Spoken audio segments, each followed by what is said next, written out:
tanggal 15 September 2022 kita masih diberi kesehatan sehingga bisa melakukan kegiatan-kegiatan, antaranya adalah berhubungan dengan sejarah Islam di Jawa, atau mungkin karena juga Ustadz Tulus menekankan pada suatu kondisi masyarakat Islam terutamanya yang tidak lepas dari proses Islamisasi dalam konteks juga agama-agama sebelumnya, sehingga lebih tepat katakan sejarah kebudayaan Indonesia dalam kurung Jawa. Kenapa Jawa itu mewakili seluruh proses sejarah di Indonesia. Jadi tentu saja sehubungan dengan ini tekanannya nanti adalah bagaimana Islam di Jawa itu berakumulasi dengan sebuah kebudayaan yang dilatar belakangi oleh agama pra-Islam, sehingga adik-adik atau Mas juga dan Ustadz Tulus yang saya hormati, perjalanan sejarah Jawa dalam kurung Indonesia ini terlalu panjang sekali. Kalau diuraikan dalam mata kuliah ini bisa 1-2 semester, tetapi dalam kesempatan ini tentu saja saya mengambil satu kurun waktu yang kita kaitkan antara permasalahan-permasalahan yang semuanya menyangkut dengan keberadaan Islam di Jawa. Santriwan dan santriwati dan juga mahasiswa yang melakukan pengabdian ya, kurang lebih nanti 1-2 tahun ya, cukup lama sekali ini, cukup bisa berorientasi dengan masyarakat lokal. Dan tadi Ustadz Tulus memberikan pengertian bahwasannya adik-adik nanti akan disebar ke Sragen, Karanganyar, dan sebagainya. Nah, oleh karena itu memang perlu yang selama ini adik-adik pelajari sehubungan dengan agama Islam dan bahasa Arab, tentu saja di dalam kaidah-kaidah itu sangat berbeda dengan nanti kalau adik-adik ke masyarakat. Kebetulan tadi ada yang di Sragen. Nah, kebetulan saya dalam beberapa tahun ini juga telah banyak melanglang daerah Sragen dalam kesempatan sebagai tim ahli cagar budaya, yang sebelumnya sebagai tim ahli cagar budaya di Kota Solo. Nah, oleh karena itu mungkin nanti akan banyak saya ceritakan dengan kondisi desa yang sebetulnya juga Islamnya sudah kuat, tetapi tradisi yang melingkupi itu kadang-kadang saya sendiri kaget, padahal saya sendiri sudah banyak tahu tentang kebudayaan yang bercampur baur ya, yang itu pun masih kaget, apalagi nanti kalau saudara adik-adik semua itu di lapangan. Sehingga betul kalau Ustadz Tulus memberikan satu pemahaman sedikit dalam konteks masyarakat setempat yang tidak lepas dari sejarah sebelumnya. Jadi adik-adik yang saya hormati, Indonesia dalam kurung Jawa ini adalah suatu masyarakat yang sangat heterogen, baik dalam konteks agama dan sebagainya. Karena apa? Karena banyak sekali pengaruh kebudayaan yang masuk di Jawa. Bahkan kalau boleh saya cerita, sebelum dikenal manusia sebagai manusia sebetulnya, ya, yang sering disebut dengan Homo erectus, itu berbeda dengan Homo sapiens sapiens. Di Jawa itu sudah dikenal, seperti keterwakilannya ada di Sangiran, sebelah utara Solo, kurang lebih 15 km. dan bahkan ditemukan sekarang ada di Bumi Ayu di Jawa Barat kalau nggak keliru, atau masih Jawa Tengah ya, Jawa Tengah yang bagian barat.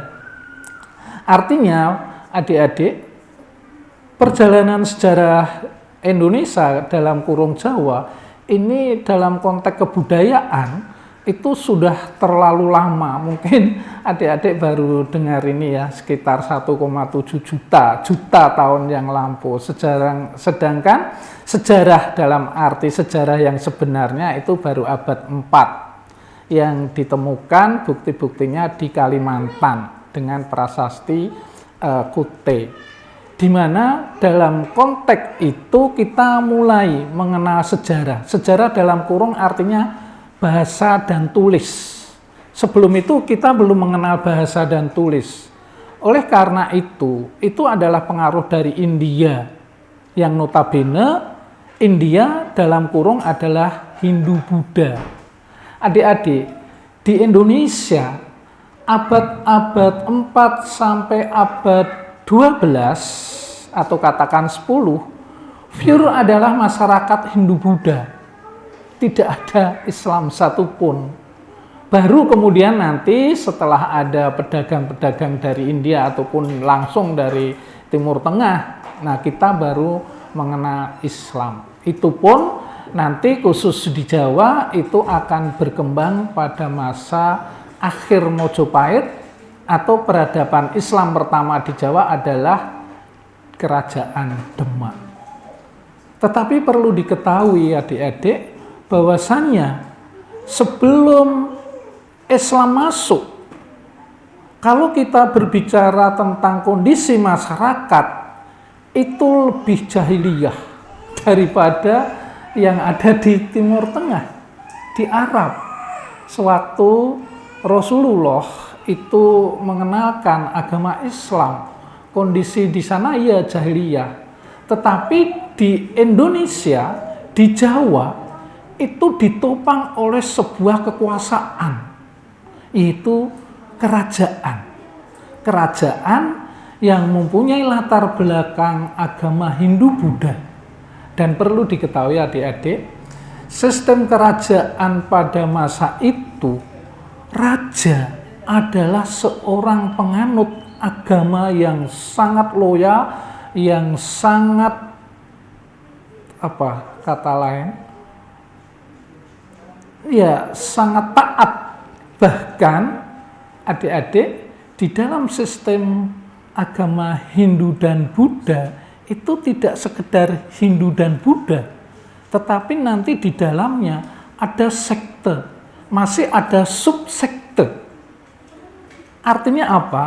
Artinya pada kala itu Jawa, Indonesia itu di tempat tinggali masyarakat yang sudah mempunyai agama yang sangat kuat, yang nilai-nilainya kalau dibanding Islam, kalau tidak boleh dikatakan bertentangan, ya sangat berbeda, sangat-sangat berbeda. Bahkan kadang-kadang ada praktek-praktek sekte yang mengerikan. Sehingga adik-adik nanti kalau terjun ke masyarakat, walaupun sudah tidak seperti yang saya ceritakan itu, tetapi masih ada suatu warisan-warisan tradisi, walaupun sudah mengaku masyarakat Islam, tetapi masih diwarnai oleh pra-Islam. Nah ini tolong khusus yang dari Sulawesi ya, nanti cukup bijaksanalah, hati-hati, karena kalau tidak itu yang jadi nanti konflik atau pertentangan paling enggak. Karena saya tahu persis, bahkan sewaktu saya terjun di masyarakat untuk mengambil salah satu benda cagar budaya dalam konteks kebudayaan, ini sering mendapatkan satu beda pendapat. Jadi kadang-kadang masih ingin dipertahankan. Padahal itu sekedar benda, yaitu seperti patung-patung dan sebagainya, yang mereka anggap itu mempunyai satu kekuatan. Bahkan kadang-kadang dalam suatu pesta perkawinan, temanten itu kadang-kadang masih diajak di situ-situ, di lokasi itu untuk ya bagi mereka menghormati dan sebagainya. Sehingga kadang-kadang, ini kan bertentangan dengan kaidah-kaidah Islam atau hukum-hukum Islam, tetapi itu adanya.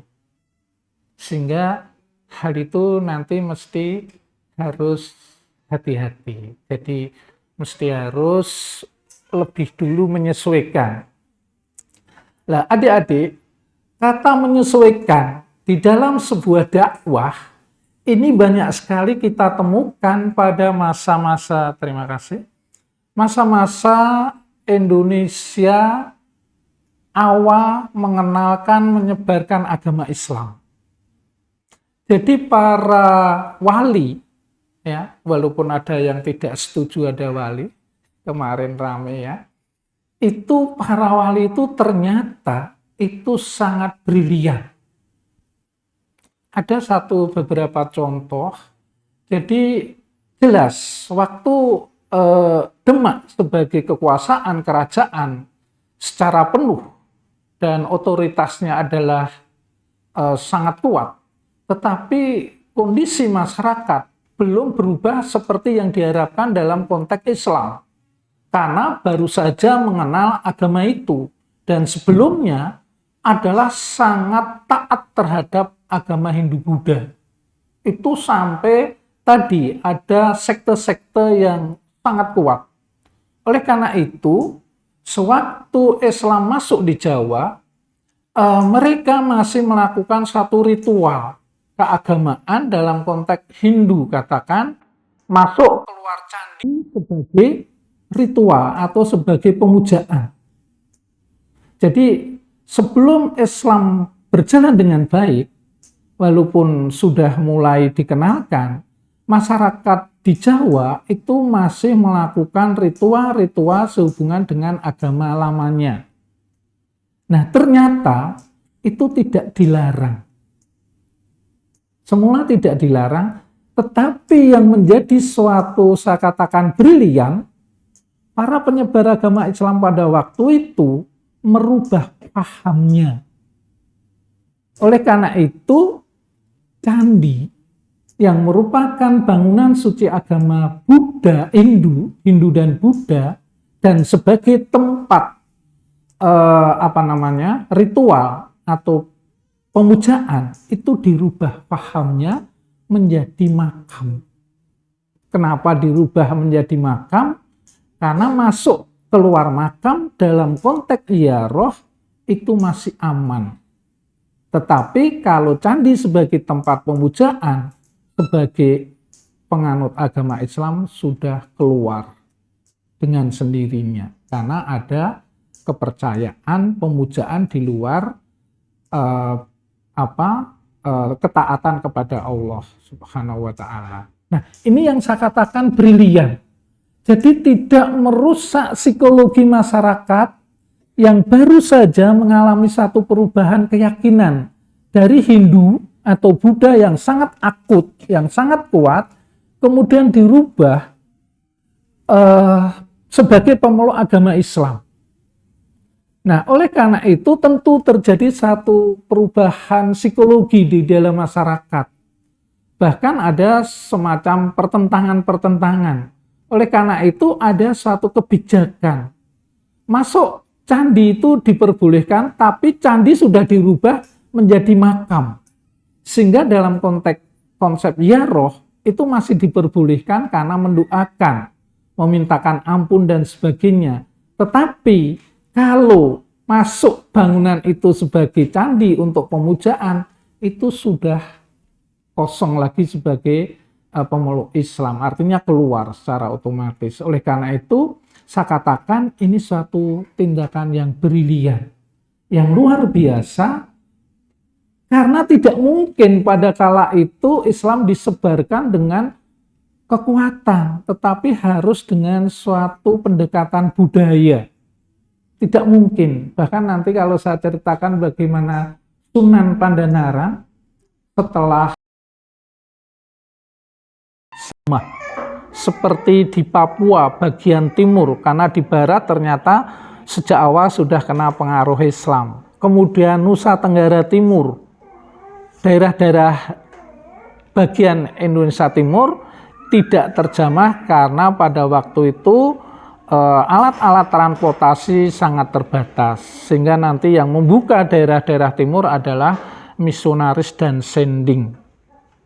Nah, oleh karena itu perjalanan dakwah di Indonesia ini sangat luar biasa.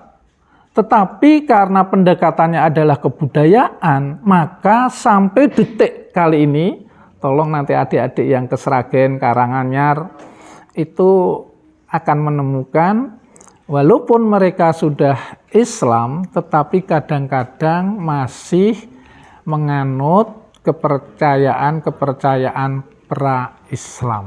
Nah, ini yang saya katakan mesti harus hati-hati. Artinya adik tahu dulu tradisinya seperti apa, kalau mengerjakan sholat 5 waktu itu seperti apa, kemudian kita baru melakukan satu pendekatan agar tidak terjadi kesalahpahaman. Karena memang itu masih sangat kuat di daerah-daerah ya seperti Karanganyar, Sragen, Kulon Progo, ya hampir setiap daerah di Jawa itu masih kuat. Kenapa? Karena betapa panjangnya agama pra-Islam itu hidup dan menyatu dengan kehidupan. Sehingga tidak bisa begitu saja dihilangkan. Saya paham itu juga setelah saya masuk keluar desa, ladang, sawah, dan tegalan. Tentu di situ ada penduduk. Kenapa itu? Karena tadi sebagai tim ahli cagar budaya mengambil benda-benda yang sudah ditinggalkan oleh pendukung-pendukungnya, itu harus diselamatkan dalam konteks kebudayaan dan sejarah. Bahkan saya lupa nama pondok pesantrennya, itu juga pernah membuang daripada patung-patung, dan itu sudah terpenggal dan sudah sangat rusak. Anehnya, setelah kita ambil, itu justru dipertahankan oleh masyarakat di sana. Tentu di luar pondok pesantren. Dipertahankan sampai-sampai ini berurusan dengan kepolisian dan kepala desa dan sebagainya. Padahal itu patung sudah tidak berwujud sebetulnya. Ya, tetapi bagi tim ahli cagar budaya itu ada nilai-nilai historisnya sebagai bukti perjalanan perubahan agama dan kebudayaan. Itu masih dipertahankan. Ini kan aneh. Sebelumnya itu tidak pernah diapa-apakan. Dan itu di tempat sampah. Yang menjadi heran, setelah mau diambil, ditaruh di kabupaten, di bagian pendidikan dan kebudayaan, itu menjadi masalah. Apa yang melatar belakangi itu? Nah, usut punya usut, ternyata di sana itu mau ada pemilihan kepala desa. Apa hubungannya pemilihan kepala desa dan mempertahankan itu? Ternyata ada bagian masyarakat yang masih kuat di dalam pemahaman kepercayaannya, sehingga salah satu calon itu ada pendekatan. Nah, ini pada suatu waktu itu ada seseorang yang memberikan pemahaman yang sebetulnya sudah tidak perlu dipertahankan, tetapi karena dalam rangka menarik hati masyarakat itu dihidupkan kembali. Nah, ini yang saya katakan nanti adik-adik harus sangat hati-hati, paling tidak mengerti dulu, memahami dulu apa kebiasaannya, walaupun mereka sudah Islam. Tetapi satu ketika mereka menjadi kuat lagi untuk pemahaman yang sebelumnya itu karena sesuatu hal. Ini tidak harus dicurigai, tetapi hati-hati saja, jangan sampai terjadi suatu kesalahpahaman. Karena itu memang masih difahami oleh masyarakat tersebut. Bahkan beberapa benda-benda yang lain yang ada di tengah sawah itu juga masih dilakukan suatu pemujaan. Ya, dengan buktinya diberi sesajen. Sesajen tahu yang dari Sulawesi tahu ya. Satu hal yang untuk dianggap itu memberikan penghormatan dan sebagainya. Nah, itu satu kondisi masyarakat yang ada di dalam masyarakat desa. Tapi sebetulnya adik-adik, tidak saja di desa, di kota pun dalam suatu ketika kondisi yang sangat menakutkan, kadang-kadang kembali pada semacam itu. Seperti sewaktu terjadi gempa, yang mana kemudian penduduk itu menaruh sesuatu di depan pintu. Apa maksudnya? Nah, ini ada satu nilai-nilai yang kemudian kembali seperti semula dalam kondisi-kondisi yang tidak seperti biasanya. Itu kadang-kadang. Memang kenapa terjadi itu? Artinya pendidikan agama yang ada itu belum merata, belum sampai ke tingkat masyarakat bawah, apalagi petani dan sebagainya. Walaupun ada yang sudah mempelajari itu dengan baik, tetapi kebanyakan faham-faham itu belum sampai ke hati. Jadi masih terbatas pada kegiatan fisik. Nah, ini yang mungkin nanti ditekankan dalam arti ada pencerahan sampai menyentuh hati. Sehingga kalau adik-adik pernah mendengar salah satu kajian Islam juga, majelis tafsir Quran, yang dulu juga habis-habisan ditentang oleh masyarakat-masyarakat desa. Kenapa? Karena dianggap mengenalkan sesuatu yang berlawanan. Padahal itu semua berdasarkan Quran dan hadis. Tetapi sekarang nampaknya sudah suatu proses pendidikan itu mulai baik. Ya, jadi banyak sekali beberapa upaya di dalam pencerahan, dalam kurung adalah Islam, itu mulai diterima. Walaupun semula itu ditentang habis-habisan. Bahkan sering terjadi ya percekcokan. Nah, oleh karena itu kita harus tetap berani. Artinya menyampaikan sesuatu yang betul itu betul, yang salah itu salah. Ya, hukum-hukum itu tidak dirubah, tetapi prosesnya itu tidak seketika. Tetapi ada proses relatif memerlukan waktu atau panjang. Sehingga betul-betul terjadi suatu penyebaran atau dakwah Islam yang baik. Karena saya pernah membaca satu laporan dari teman-teman dari LIPI yang dikaji, yaitu terjadinya penyebaran agama Islam, baik Protestan, Katolik, dan Islam di Indonesia Timur, pendekatannya politik. Akhirnya, karena pendekatan semacam itu, mereka berontak. Yang Islam kemudian makan babi, yang Protestan Katolik kemudian kawin lagi. Ini dalam rangka menolak. Nah, ini yang mesti tidak kita harapkan. Tetapi harus kita tahu dulu. Karena mereka juga sebetulnya sudah sekian persen ya itu sudah Islam. Cuman Islamnya itu masih perlu pencerahan. Nah, ini yang mungkin harus ditekankan, yaitu perlu proses pencerahan dan itu pendekatannya adalah harmonis seperti yang dilakukan oleh para wali.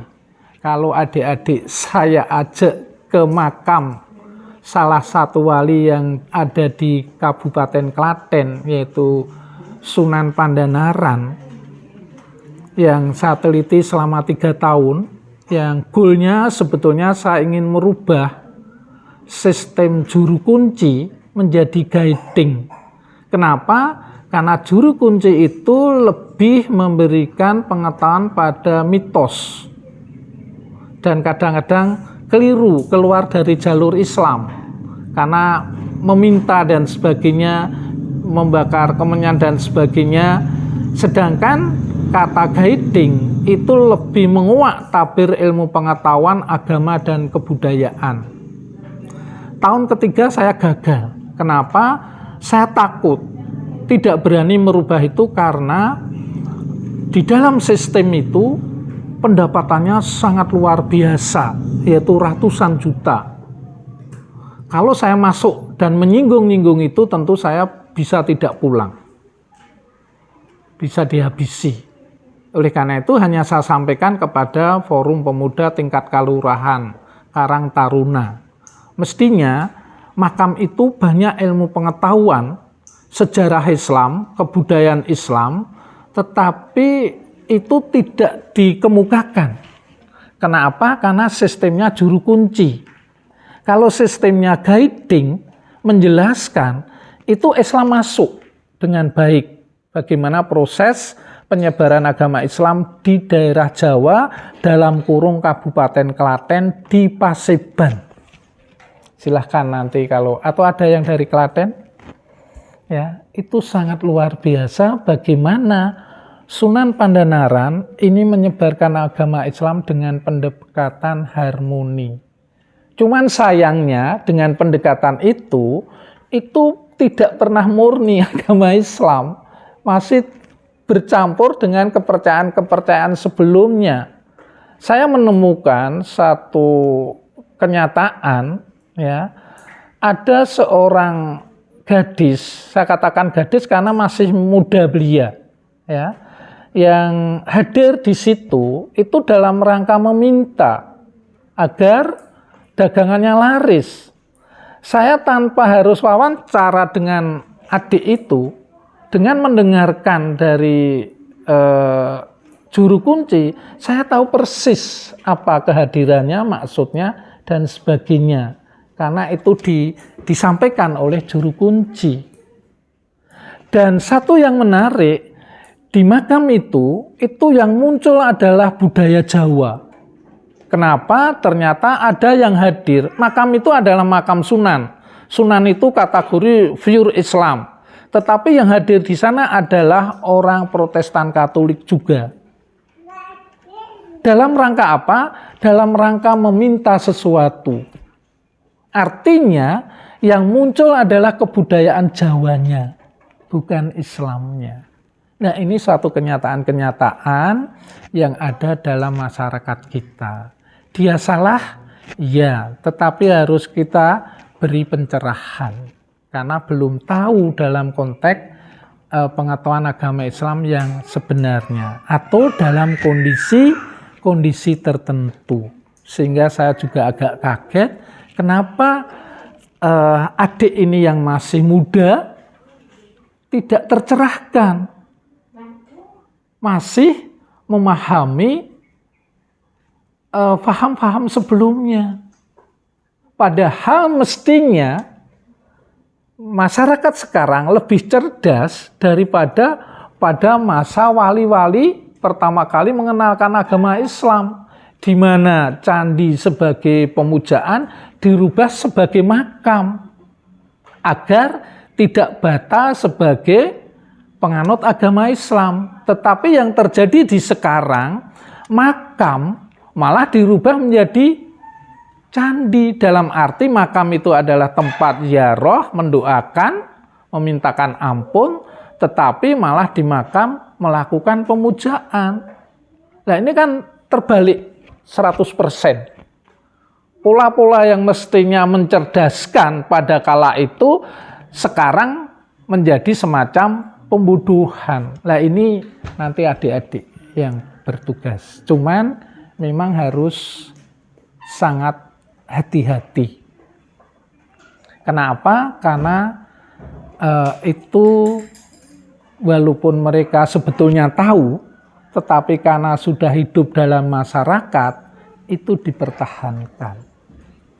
Ini yang saya katakan harus hati-hati, karena memang Islam di Jawa itu pendekatannya dulu adalah kebudayaan, harmonisasi, sehingga ada nilai-nilai kebudayaan atau agama pra-Islam yang masih sampai sekarang dianut dengan baik.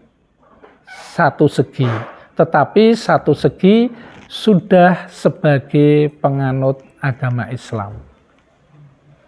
Lalu ada pencerahan. Sedikit dengan sedikit apa yang keliru tadi dibenahi. Seperti sewaktu wali. Contoh yang menarik lagi, ya, agar adik-adik tahu, oh di situ letak bijaksananya atau letak proses pendekatan bagi orang yang masih menganut keyakinan sebelumnya.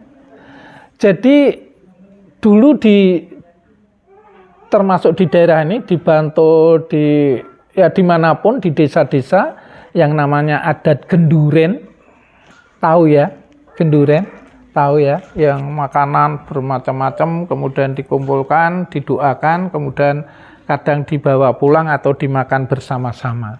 Ternyata itu sebuah cara, strategi para wali, para penyebar agama Islam untuk mentransformasikan nilai-nilai yang jauh daripada tatanan Islam dirubah ke Islam. Saya membaca sebuah tulisan, betul-betul saya kaget. Jadi tulisan itu berjudul Sekte Siwa Bhairawa. Nah, ini yang saya katakan, di dalam agama Hindu itu sektenya banyak sekali. Satu diantaranya dalam dewa-dewa Hindu itu ada Siwa, Wisnu, macam-macam ya. Dan di setiap dewa itu punya lagi subsekte. Dan itu berlangsung ribuan tahun loh, ya. Ribuan tahun di Indonesia, di Jawa. Makanya sangat kuat. Itu ribuan tahun. Nah, apa yang saya baca itu adalah sekte Bhairawa, Siwa Bhairawa itu di dalam ritual itu makan minum darah manusia. Dan itu pada periode Mojopahit akhir. Mojopahit akhir itu nanti akan dilanjutkan dengan kerajaan Islam, yaitu Demak. Artinya belum terlalu lama. Makan minum darah manusia. Itu dalam tulisan jurnal ilmiah, ya, ditulis oleh seorang arkeolog dari Universitas Islam Indonesia, UI Jakarta. Itu baru satu sekte, belum sekte-sekte yang lain. Artinya apa? Artinya itulah sebelum Islam. Sehingga para wali menyebarkan agama Islam ini sangat hati-hati, tidak bisa langsung, harus menyelami dulu, mengerti dulu, baru dirubah. Yang tadinya makan minum macam-macam yang haram, dirubah menjadi halal, yaitu dengan macam-macam makanan.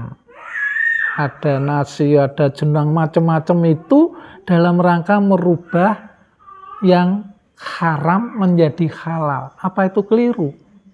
Dalam proses itu adalah brilian. Itu adalah strategi yang dilakukan oleh para penyebar agama Islam dikala Islam baru dikenalkan.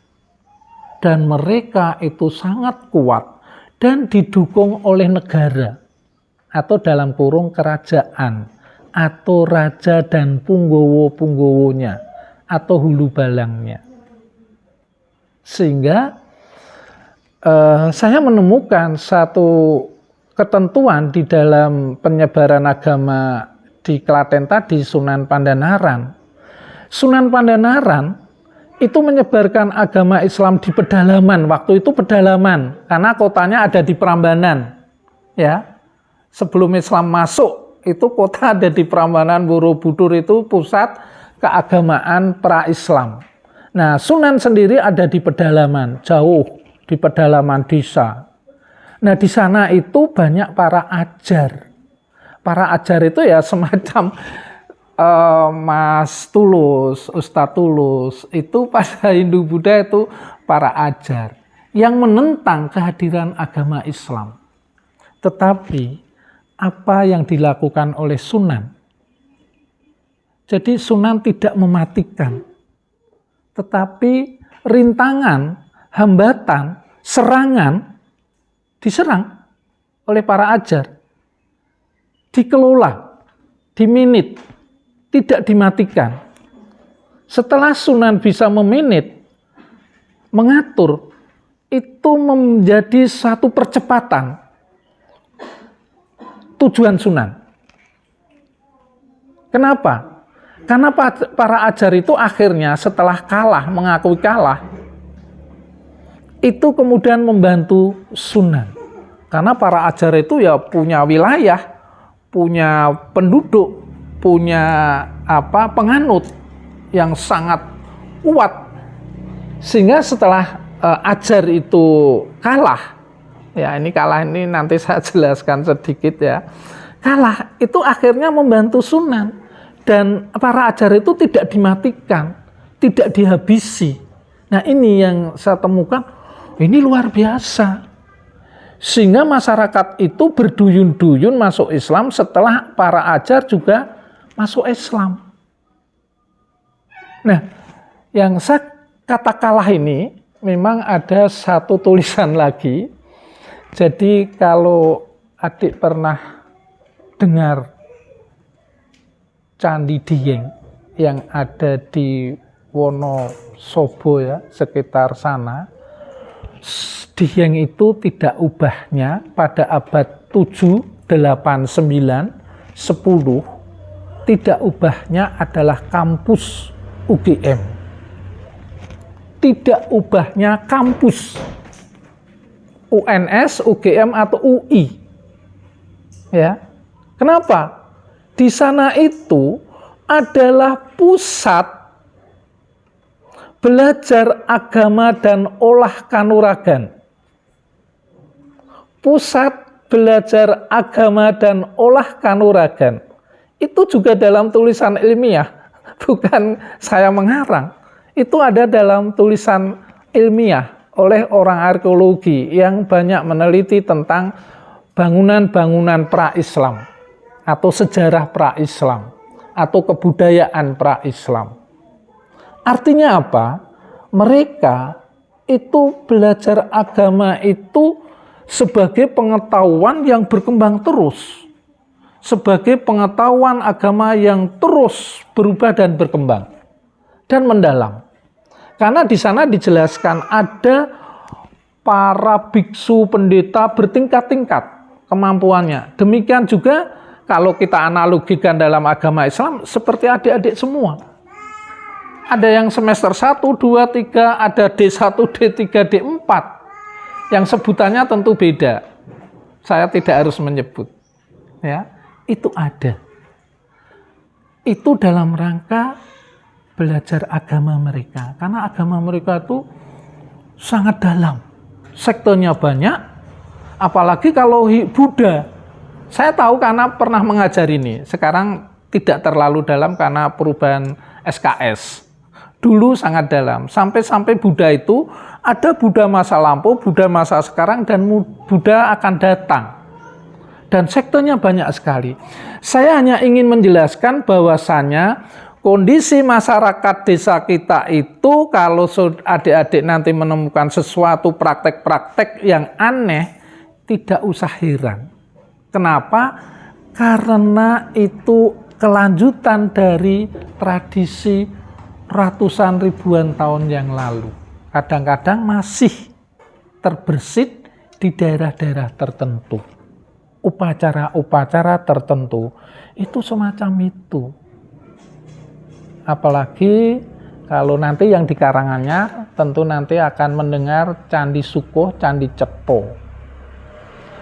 Itu sebuah ritual yang ya dari segi peninggalan materialnya saja menunjukkan suatu eksploitasi organ manusia, organ wanita dan laki-laki di dalam konteks seks dan sebagainya.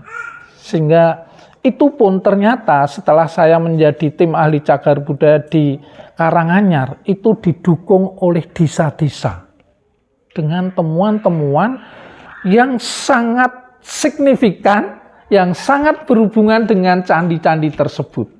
Saya pun heran, kenapa gambaran-gambaran itu sangat luar biasa memberikan pengetahuan kepada kita untuk mengeksploitasi itu. Ya, itu kuat sekali. Sehingga kalau sampai nanti detik ini adik-adik yang masih janggal, itu ya diberi saja pencerahan. Yang betul itu itu adalah agama pra-Islam. Kenapa itu masih hidup? Ya karena saking kuatnya dulu, karena ribuan tahun mereka melakukan itu, ribuan tahun mereka melakukan agama pra-Islam. Nah, sedangkan Islam pendekatannya kebudayaan, hati-hati, harmonis. Jadi mengalah untuk menang lah. Mengalah untuk menang. Artinya menang, Islam bisa dianut dengan baik. Cuman butuh waktu yang panjang.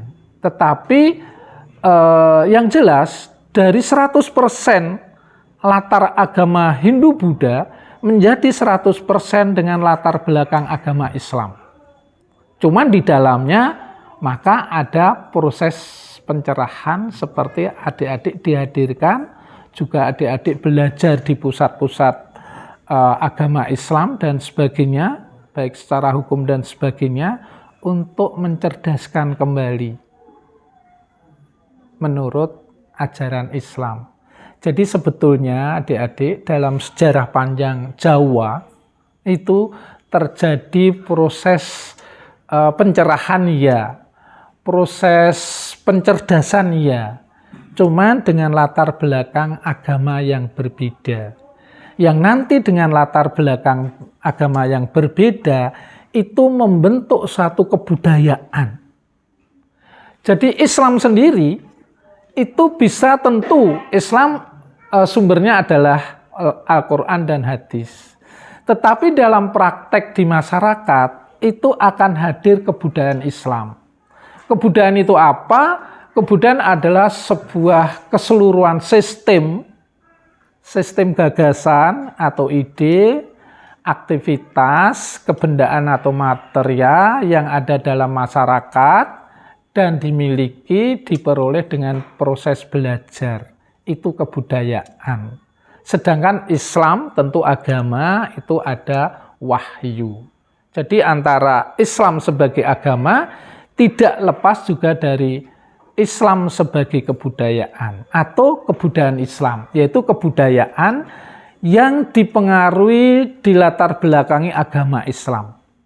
Sebelum Islam ada kebudayaan Hindu-Buddha yang dilatar belakangi oleh agama Hindu ataupun Buddha.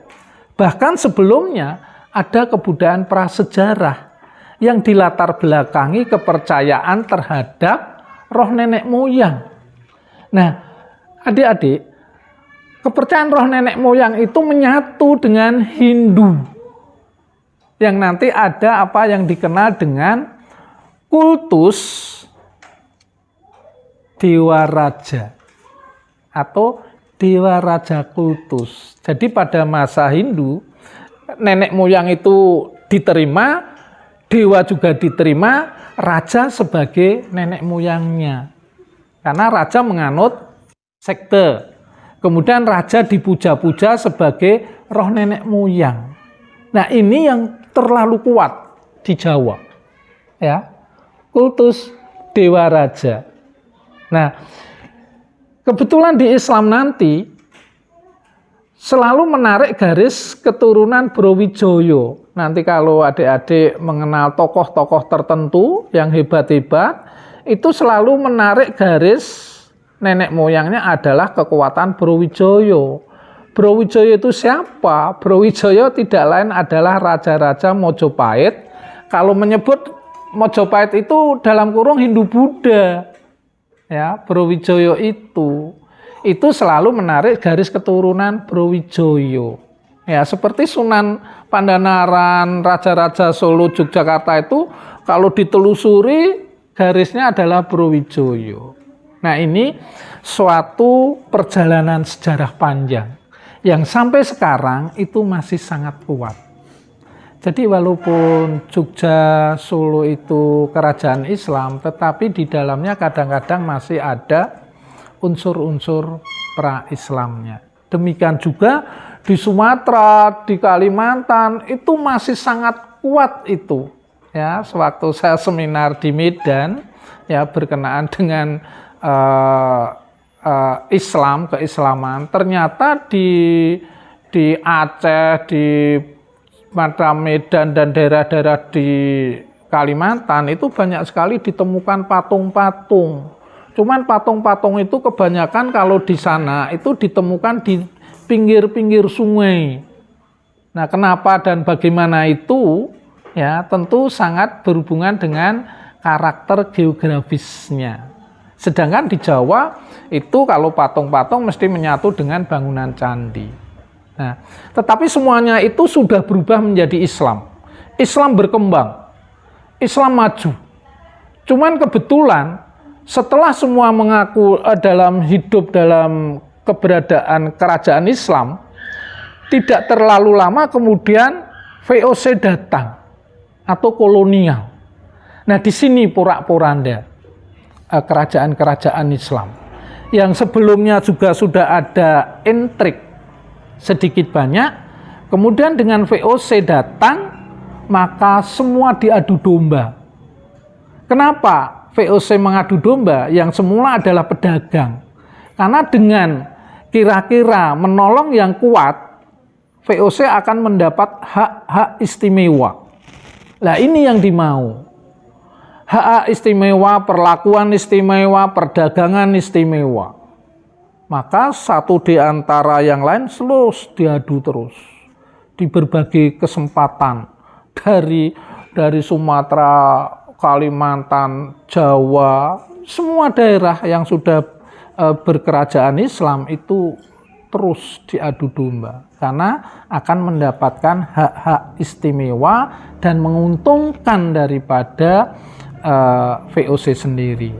Nah, akhirnya kolonial juga ikut-ikut, tidak saja berdagang seperti VOC, kemudian menguasai, bahkan membuat suatu kebiasaan yang kira-kira masyarakat Indonesia itu bodoh dan dibodohi, yaitu dengan menghadirkan kebiasaan main dengan judi, kemudian tari-tarian. Wah, nanti di Sragen itu dulu ada yang tari-tarian yang sekarang sudah relatif berkurang ya, antara tari-tarian wanita dan kemudian pejabat-pejabat itu ikut joget dan sebagainya, kemudian memberi ini.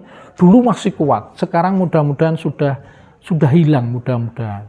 Ya, itu ada. Itu dalam rangka meninabubukkan masyarakat Indonesia biar tidak berontak. Dengan main judi, mereka kehabisan uang. Apa yang dia perbuat? Dengan minum arak, mereka tidak punya kemampuan. Nah, kondisi ini itu di wilayah timur itu masih kuat.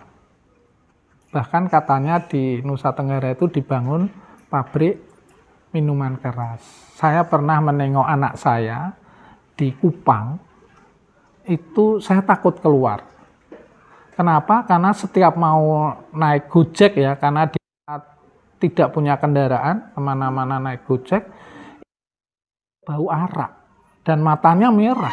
Kebanyakan semacam itu, walaupun ada tentu saja tingkat-tingkat atas menengah tidak seperti itu, tetapi di tingkat dan sebagainya seperti itu.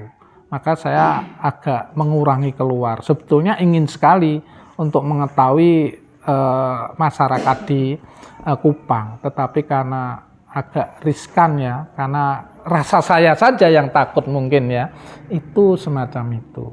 Sehingga bahwasanya Islam itu mendapat gempuran habis-habisan.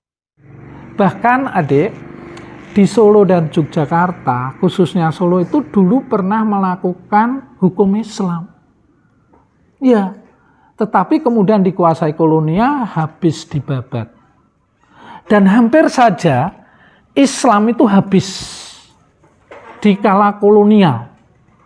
Andai kata tidak 2 tahun Jepang masuk di Indonesia. Kenapa Jepang kemudian membela? Ya bukan tujuannya untuk membesarkan Islam, tetapi dalam rangka merangkul agar diaku sebagai saudara tua. Sehingga Jepang melakukan sebuah tindakan-tindakan yang merangkul Islam. Bahkan sebelum masuk di Indonesia, Jepang membangun masjid di Jepang. Dan sebagai puncak pembangunan itu harus ada satu upacara. Ulama-ulama di Indonesia itu diundang ke Jepang. Dalam rangka merangkul orang-orang Indonesia. Kemudian juga membela Islam di Jawa. Artinya Islam bangkit kembali sewaktu Jepang masuk. Saya tahu ini karena saya membimbing mahasiswa yang menulis tentang majalah Jepang. Yang isinya adalah propaganda Jepang. Jadi adik-adik, perjalanan Islam ini tidak mulus. Setiap kali ganti periode ada saja ya yang menginginkan Islam itu hilang dari Indonesia.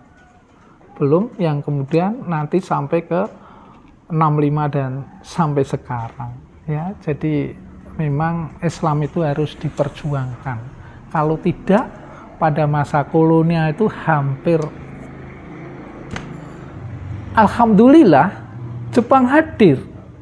Ya, ini sudah surat tantangan ya, sudah ini, sehingga memberi kekuatan lagi, memberi kepercayaan lagi dalam hidup dan kehidupan beragama Islam.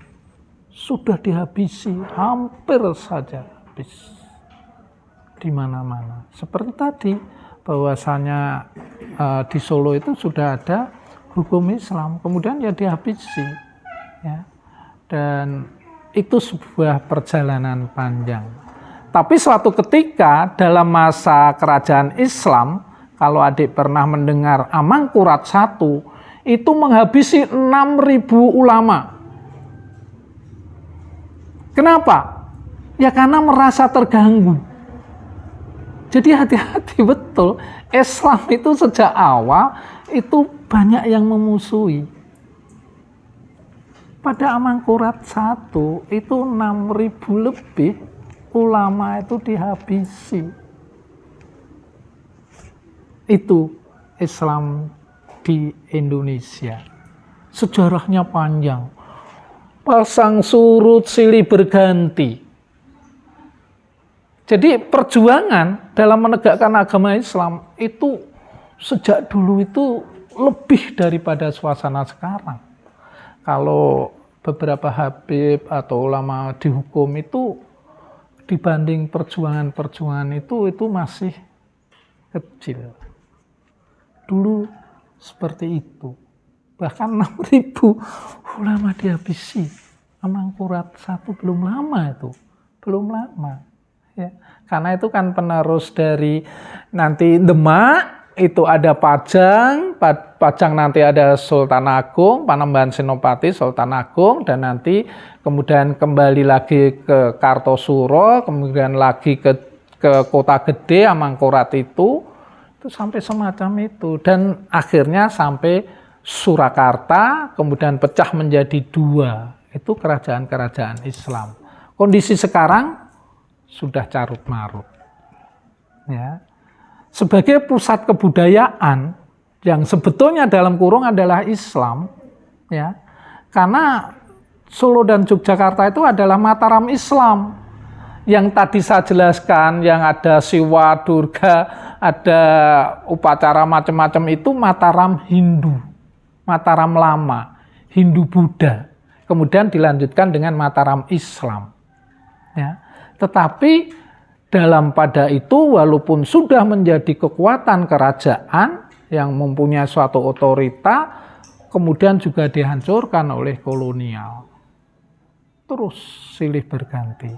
Nah, oleh karena itu memberikan satu kekuatan, keikhlasan adik-adik untuk berjuang, untuk menegakkan agama kita, jangan sampai melemah karena potret lama itu jauh lebih berat. Ya, jauh lebih berat. Yang tadi kalau saya singgung, sewaktu Rasulullah mengembangkan agama Islam atau memperkenalkan agama Islam dalam kondisi jahiliyah, di Jawa itu lebih dari itu mungkin ya. Karena sudah sistem kerajaan, artinya punya kekuatan untuk menghancurkan. Dan perlakuannya ya menyembah patung-patung. Kalau ya itu ya bagi kita adalah berhala. Tetapi dalam konteks pergaulan kita jangan semacam itu ya. Artinya dalam konteks masyarakat luas, tetapi dalam pembicaraan sejarah Islam itu sangat berat. Karena mereka sangat kuat dan pahamnya sangat dalam. Karena selain dari sekte masih ada sub lagi. Dengan praktek-prakteknya, kadang-kadang apa yang disebut dengan Tantrayana itu mengerikan lagi. Ya, itu yang dianut oleh Raja Kertanegara. Raja besar ini sebelum Islam yang pernah berkedudukan di Jawa. Kertanegara kebetulan di Jawa Timur. Itu menganut Tantrayana. Kertanegara meninggal di dalam keraton. Kenapa? Karena sewaktu mengadakan ritual Tantra itu diserang. Tantrayana itu untuk mencapai titik kulminasi dalam ritual, ya, dalam ritual itu dengan molimo. Molimo itu yo main mapsa, madon. Madon itu main perempuan. Itu dalam Tantrayana. Itu kondisi Jawa waktu itu. Sehingga nanti akan di pencerahan agama Islam, tetapi tidak semudah karena mereka itu di bawah bendera kerajaan. Bendera kerajaan. Saya nggak tahu persis di sewaktu Rasulullah mengembangkan itu sudah sistem kerajaan atau belum. Belum ya nampaknya. Masih suku-suku kan, walaupun ada kekuatan tapi tidak sebesar kerajaan. Artinya hampir dianalogikan itu kondisi itu ada di Jawa. Nah, ini yang mesti memberikan bekal pada adik-adik agar lebih kuat ya dan lebih mengerti, lebih hati-hati karena di Jawa itu kondisinya semacam itu, tapi tidak semua daerah semacam itu. Terutama tadi di Sragen, mungkin juga di Kulon Progo itu ada, tetapi sekarang relatif kecil. Cuman kadang-kadang yang kecil itu mempengaruhi yang besar. Nah, ini yang harus hati-hati. Jadi itu kondisi masyarakat Islam di Jawa yang tidak lepas dari masa-masa sebelumnya yang sebetulnya kita mengambil alih memang. Kita mempengaruhi, bukan kita dipengaruhi pada waktu itu. Kita merubah, kita mengambil alih kekuasaan Buddha ke Islam 100%. Kebetulan adik-adik, terjadi bencana dahsyat 10 awal. Nanti saya ceritakan temuan candi itu tenggelam 6 di bawah permukaan sekarang. Ada Candi Sambisari itu di utara Bandara, kemudian Candi Kedulan juga di utara Bandara Lama cuma agak ke timur. Dan temuan yang ketiga itu candi di bawah perpustakaan Universitas UII di Kaliurang. Itu perpustakaannya dibangun di atas bangunan candi. Jadi sewaktu membangun, nyentuh bangunan candi, kemudian candi itu diselamatkan. Artinya dibangun, tetapi perpustakaannya juga dibangun. Yang memberikan bukti bencana dahsyat itu terjadi kala abad 10, kurang lebih. Dan pusat bencana itu ada sekitar 20 km di utara bangunan-bangunan yang tenggelam itu. Dan bangunan-bangunan itu tenggelam 5-6 meter di bawah permukaan sekarang. Masih ada temuan lagi 30 kilo emas yang semua berupa perhiasan untuk wanita di daerah Klaten, Wonoboyo. Sekarang ada di Museum Pusat Jakarta. Tiruannya ada di Museum Prambanan. Yang membuktikan sekali lagi bencana dahsyat itu terjadi pada kala itu. Tampaknya Islam kemudian masuk. Jadi kehancuran bangunan-bangunan suci itu dalam konteks Hindu-Buddha itu bukan Islam yang merusak, tetapi alam. Tolong nanti kalau ada semacam pendapat bahwasannya pusat agama Hindu-Buddha itu rusak karena Islam, bukan sama sekali. Tetapi bencana alam dahsyat yang memporak-porandakan. Kalau nggak percaya nanti hadir ke Candi Sambisari, Candi Kedulan, Candi UII, dan Wonoboyo. Temuan emas 30 kilo. Itu katanya yang dilaporkan. Yang tidak, sehingga dulu gempar, paranormal. Paranormal itu normal atau tidak? Itu ingin membantu mencari itu. Loh kalau bisa cari sendiri saja. Itu ditemukan tidak sengaja. Ya, tidak sengaja. Jadi ada penduduk yang menggali untuk tempat sampah atau sumur, kemudian menemukan benda itu dari kalung, gelang, kalung di sini keyura namanya, ikat pinggang, tas, itu dari emas semua. Itu tenggelam di bawah permukaan tanah sekarang, 2,7 meter. Ada yang 3 meter di bawah sekarang. Itu di Wonoboyo. Jadi peradaban pra-Islam itu sudah maju. Sudah maju. Bahkan di Museum Sonobudo itu pernah kehilangan topeng emas murni pada masa Mojopahit. Dan itu tidak hanya satu. Mungkin adik-adik tidak pernah dengar. Dan itu tidak bisa dihargai dengan rupiah. Karena terlalu tinggi nilainya. Hilang. Ya, itu menunjukkan suatu peradaban pra-Islam itu sudah modern, sudah maju, sudah ada satu tahapan-tahapan kemajuan. Jadi sebenarnya kita mengakui hadirnya kebudayaan India itu merupakan satu proses modernisasi sebetulnya. Nah, tapi nanti akan dicerahkan lagi, dimodernisasi, diperbaiki, disempurnakan dalam kebudayaan Islam. Hadirnya Islam. Ya, yang memang pada mula itu Islam menguasai tatanan ekonomi. Jadi pada waktu Mojopahit akhir, para pedagang dari Gujarat, dari macam-macam yang notabene Islam, itu menguasai tatanan ekonomi pantai utara Jawa Timur oleh secara sah bandar. Dengan kekuatan ekonomi mereka merangsek ke pusat kerajaan Hindu-Buddha dalam kurung Mojopahit. Bahkan sewaktu Mojopahit masih ada, itu ada makam di sana.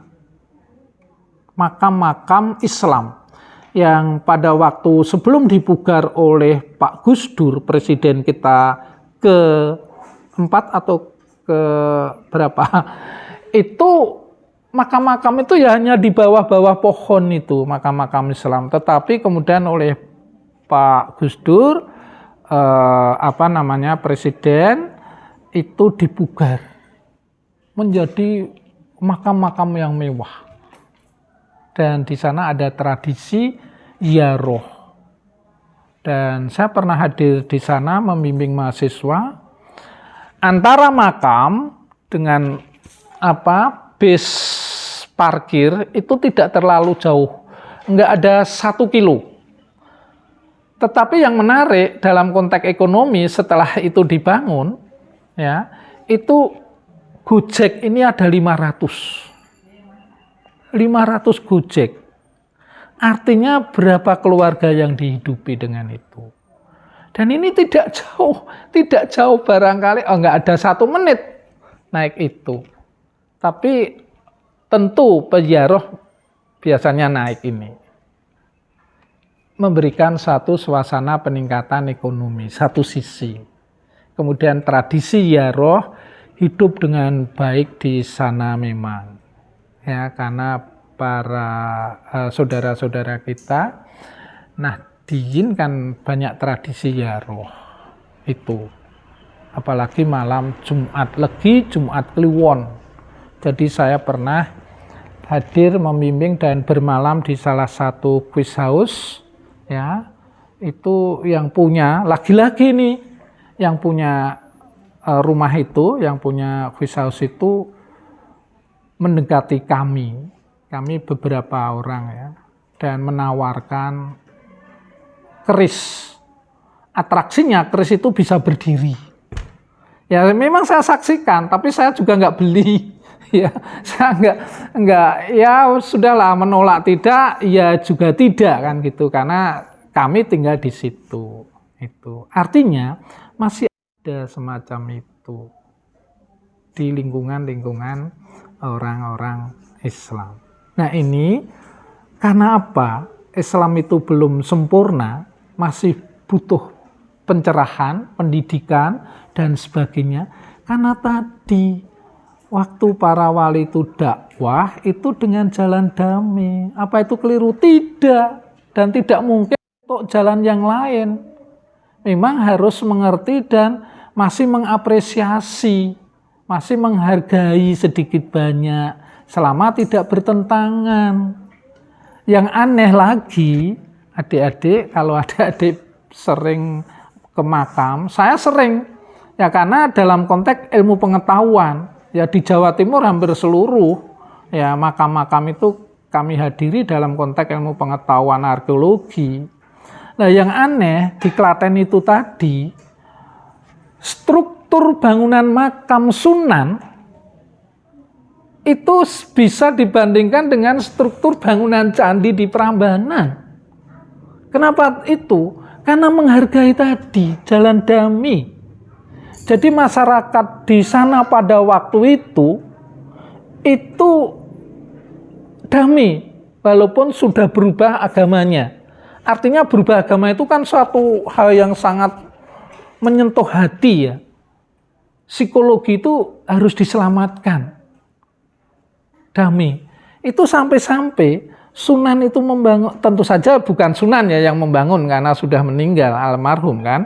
Tetapi waktu itu diwujudkan, kalau ini untuk pengetahuan, kalau Candi Prambanan itu ada Siwa, kanan kirinya ada Wisnu dan Brahma, di depannya itu ada bangunan candi-candi wahana. Nah, di makam Sunan itu juga seperti itu. Ada Sunan, ada Nyi Ageng Rakitan, dan Nyi Ageng Tegal atau mana ya, asalnya dari sana, Tegal. Nah, kemudian di depannya itu ada makam putra-putrinya. Sama. Kemudian cara masuk itu juga mengenal apa yang disebut dengan prasawya. Sawya itu bangunan sebagai makam. Nah, demikian juga candi itu ada dua model masuk, sebagai pemujaan dan sebagai makam. Sebagai pemujaan disebut pradaksina, sebagai makam disebut prasawya. Sedemikian rupa untuk merebut hati umat yang sudah mendalami agama untuk direbut menjadi penganut agama Islam. Ringankah? Tidak. Sangat berat sekali pada masa itu. Karena tadi ada ajar, ada pemuka-pemuka, ya tidak ubahnya kita lah. Kemudian diserang dengan agama Protestan Katolik katakan. Pada waktu kolonial masuk, iya, betul, habis kita. Ya, cuman setelah itu merajalela, hampir seluruh daerah itu kan dikuasai oleh kolonial, termasuk kerajaan, kecuali Yogyakarta dan Aceh. Ya, Aceh dan Yogyakarta istimewa itu artinya tidak pernah takluk tunduk pada kolonial. Solo dulu iya, tetapi kemudian akhir-akhir itu tunduk oleh kolonial. Sehingga ada peristiwa ditentang habis-habisan oleh masyarakat Sragen, Sukoharjo, Karanganyar, dan sebagainya. Sehingga kalau sekarang menuntut daerah istimewa, tidak bisa. Karena pernah tunduk kepada kolonial. Yang tidak tunduk hanya Yogyakarta dan Aceh. Mempertahankan kekuasaan kerajaan Islam. Islam ya, tapi ya masih banyak tradisi-tradisi yang sebelumnya masih ikut-ikut gitu, sehingga betul diperlukan satu pencerahan karena masih ada masyarakat yang sudah notabene menganut Islam tetapi kadang masih melakukan ritual-ritual di luar Islam. Kepercayaan-kepercayaan itu masih sangat banyak. Saya tahu persis setelah mengikuti sebagai tim ahli cagar budaya di daerah Karanganyar, Sragen, dan Solo. Demikian mungkin ada pertanyaan sehingga kita bisa berkembang atau mungkin sudah hampir masuk luhur ya. Luhur. Kalau tidak saya kembalikan kepada Mas siapa tadi? Silahkan kalau ada pertanyaan untuk menegaskan apa yang saya sampaikan atau mungkin perasaan-perasaan yang timbul oleh karena apa yang saya sampaikan. Monggo silahkan, baik yang adik-adik atau Mas yang ada di sini, silahkan. Jadi sejarah Islam kita itu panjang, pasang surut dan selalu mendapat tantangan. Tidak pernah sepi.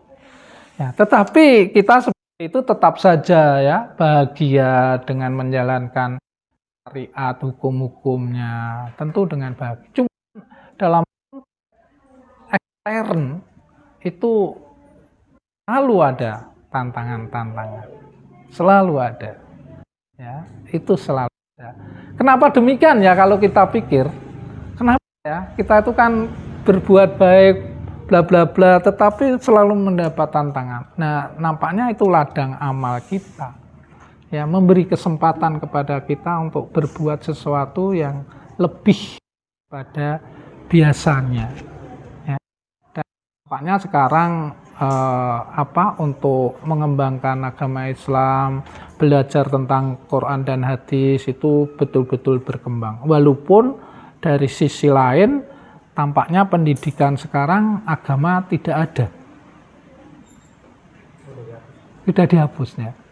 Artinya nampaknya itu yang baru. Kita nggak tahu. Nah, mudah-mudahan nanti pergantian kekuasaan itu bisa dimasukkan kembali. Ya, saya katakan memang selalu ada terus tantangan. Tidak pernah sepi dari itu. Wujudnya saja yang berbeda-beda, berubah. tetapi selalu ada tantangan yang selalu menghinggapi dan menggerakkan kita dalam wujud yang berbeda-beda di dalam setiap periode kekuasaan. Termasuk tadi kolonial dan sebagainya. Ya, saya nggak tahu nanti perkembangan selanjutnya ya. Mudah-mudahan 2024 itu terjadi suatu perubahan ya, yang lebih membimbing ke umat itu. Ya, jadi tantangan itu tetap hadir, tapi tidak boleh pesimis, harus optimis karena itu adalah sebuah upaya dan masuk daripada bagian ibadah kita. Silahkan kalau ada flashback untuk bertanya atau menekankan, atau mungkin yang tidak jelas tadi dengan sekte-sekte itu, yang itu menghinggapi masyarakat kita ribuan tahun sebelum kita, dan sebetulnya juga bagian daripada nenek moyang kita, karena kan berlangsung terus ya, berarti kan tetap saja bagian dari masyarakat kita yang cukup lama, ribuan tahun itu, ribuan tahun. Sedangkan Islam baru berapa? Katakan abad 7, katakan awal masuk Indonesia. Sekarang ya, udah tambah abad 7 sampai abad 15 ya, sampai sekarang ya, tapi sudah lama sekali. Yang Hindu Buddha juga sudah ribuan tahun menghinggapi ya, mewarnai masyarakat kita, dan kita memang merebut waktu itu, merubah. Nah, makanya upaya adik-adik sekarang itu nanti akan menentukan masa yang akan datang. Berbuat, sehingga perbuatan apa yang kita lakukan, kegiatan-kegiatan itu nanti akan mewarnai 100-200 tahun yang akan datang. Ya, seperti yang dilakukan di dalam kerajaan-kerajaan Islam, para dai waktu itu, para sunan, para wali, itu berbuat sehingga dari 100% para Islam menjadi 100% Islam. Walaupun saudara kita di Nusa Tenggara Timur masih dalam kondisi seakan-akan prasejarah. Ya, itu. Artinya, apa yang adik-adik lakukan sekarang, kegiatan sekarang, apalagi nanti adik-adik berkesempatan membimbing adik-adik yang lain, itu akan mewarnai. Dan tampaknya ini menggeliat di seluruh Indonesia. Sehingga mudah-mudahan pada tahun sekian itu warna kita lebih dominan, lebih kuat lagi. Apalagi didukung dengan dunia, ya, baik Inggris, Eropa ya, itu Islam sudah mulai berkembang dengan baik dan bahkan terbuka. Nah, ini yang dan orang-orang Barat itu selalu membuktikan dengan keilmuannya. Jadi mereka akan menganut dengan suatu keyakinan yang 100% setelah dia diyakinkan dengan berbagai kasus-kasus dalam masalah-masalah agama dan ilmu pengetahuan. Waktunya sudah siang, tapi kalau ada pertanyaan, saya sangat senang dengan pertanyaan itu sehingga bisa berkembang ya. Sehingga bisa berkembang. Jadi perjuangan Islam itu selalu tidak sepi dari tantangan. Bahkan tadi 6.000 dihabisi dan oleh Raja Islam sendiri. Bayangkan itu. Boleh baca atau buka saja Mangkurat 1. Apa yang dilakukan. Itu dalam berbicara masalah agama, pengembangan, dan kehidupan dalam masyarakat yang tidak lepas dari sejarah panjang kita yang pernah mewarnai masyarakat Indonesia, juga Jawa khususnya. Ya, Jawa khususnya. Demikian kurang lebihnya. Tetap saja kalau masih ada pertanyaan, silahkan mencoba bertanya, meyakinkan diri sendiri, atau mungkin ada yang tidak jelas, atau mungkin apalah yang dirasakan sebelum meninggal. Kan kesempatan ini kita masuk azan jam berapa? 12 kurang seperempat atau berapa? Masih ada waktu nih. Tunggu kalau ada pertanyaan. Saya tadi biasanya puasa, cuman karena mau ke sini kemudian saya membatalkan.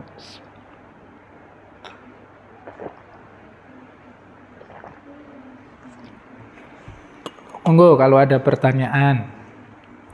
Enggak lebih jelas, apalagi yang mau terjun ke masyarakat agar tahu, hati-hati.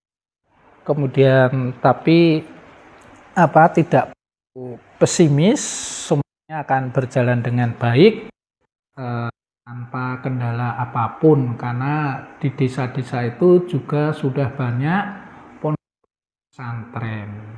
Jadi seperti Sragen, Karanganyar. Cuman tadi kadang-kadang juga ditemukan sisa-sisa unsur-unsur keyakinan yang dipelihara oleh seseorang satu tiga luar Islam. Itu masih sering kita temukan. Sehingga memang nanti kalau waktu 1 tahun tidak sedikit loh, tidak pendek itu setahun ya. Jadi sempat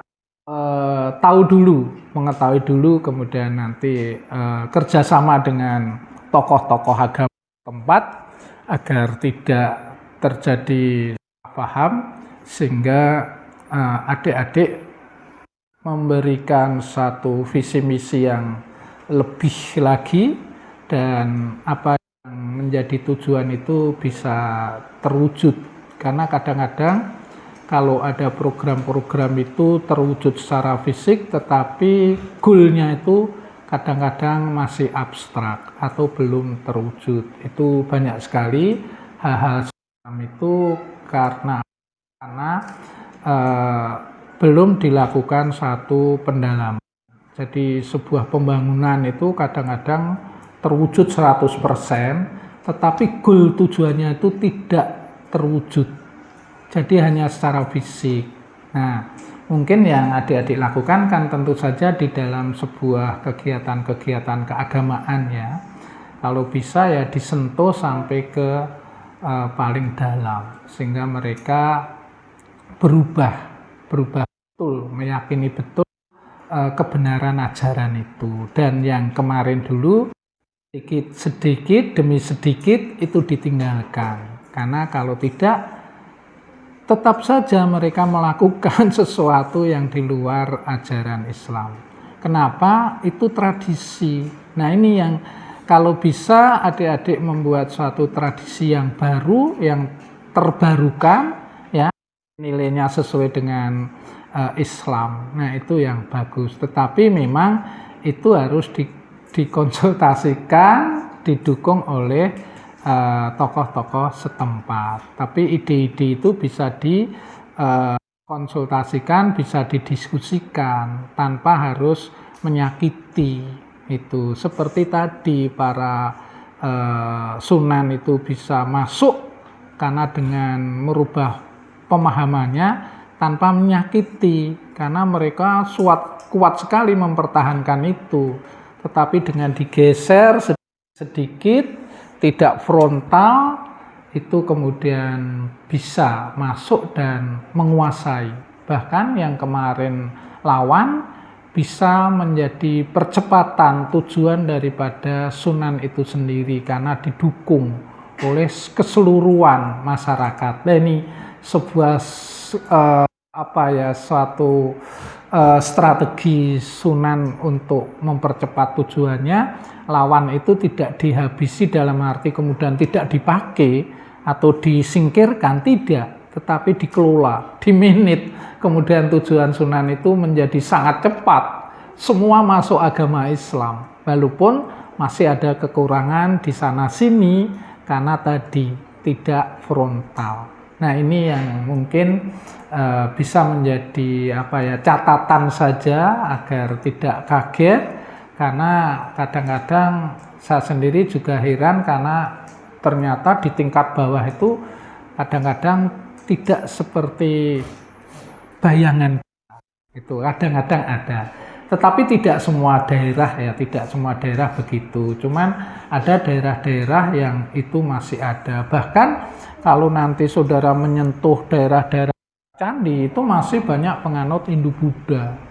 Ya, itu di Candi Cetro, Candi Sukuh itu masih di sana ada kantong-kantong itu, ya, kantong-kantong itu. Bahkan orang-orang Bali sampai sekarang itu selalu hadir di daerah Karanganyar, di sekitar bawah Candi Cetro dan Suko itu dianggap sebagai penumbuh nenek moyang mereka. Jadi nenek moyang Bali itu ada di daerah itu.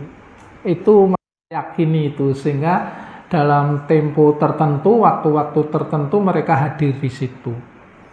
Apalagi yang di Cetro itu masih semacam itu. Jadi memang dulu 100% orang Hindu-Buddha, apalagi di Mojopahit itu Hindu-Buddha, kemudian mereka meninggalkan Mojopahit, Trowulan, Mojokerto itu ke Bali. Nah makanya di Bali itu ada dua warna, Bali Aga, Bali asli, dan Bali Mojopahit. Bali yang terwujud oleh orang-orang Mojopahit yang melarikan diri sewaktu terjadi perbedaan pendapat atau serangan. Saya tambahkan, serangan, kalaupun nanti saudara adik-adik membaca bahwasannya Demak pernah menyerang Mojopahit, itu serangan itu bukan karena agama. Ya. Jadi sewaktu Mojopahit akhir terjadi perang saudara, ya, Girindrawardhana menyerang Kertabumi, itu kemudian nanti keturunan Kertabumi yang ada di Demak itu refund, menyerang kembali apa yang pernah dilakukan oleh orang-orang di Mojopahit sebagai nenek moyangnya. Sebetulnya masih dalam satu lingkungan keluarga. Jadi serangan, kalau memang ada serangan dari Mojopahit, itu bukan agama, tapi latar belakangnya adalah serangan kembali, balas dendam.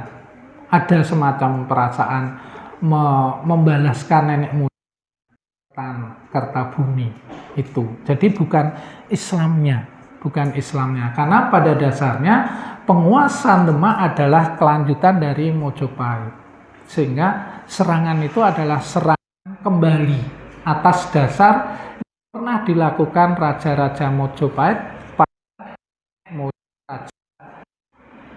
Demak itu bisa dibaca dalam buku Hasan Ja'far Girindrawardhana Masalah Mojopahit Akhir, itu bisa dibaca.